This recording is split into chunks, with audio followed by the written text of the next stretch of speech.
অনেক কান্না করবে, আল্লাহ আযাব সহ্য করতে পারি না, তুমি আমাকে একটা বারের জন্য দুনিয়ায় পাঠাও। কি বলেন? কবরে আসার, ওখান থেকে আসার কোনো সুযোগ আছে না।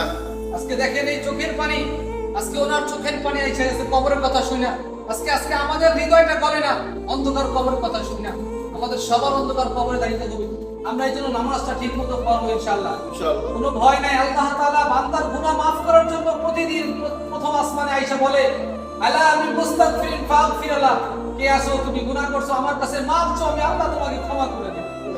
এই জন্য আল্লাহর কাছে সবসময় আমরা মাফ চাই। আল্লাহ আপনার চোখের পানি কবুল করেন। আল্লাহ আমার ভাইকে আল্লাহ মাফ করে দেন।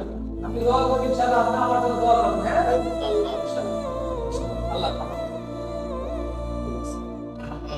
ওয়ালাইকুম আসসালাম ওয়া রাহমাতুল্লাহ। ভালো আছে? আলহামদুলিল্লাহ। আলহামদুলিল্লাহ। তো ভালো রাখার মালিক কে? আল্লাহ।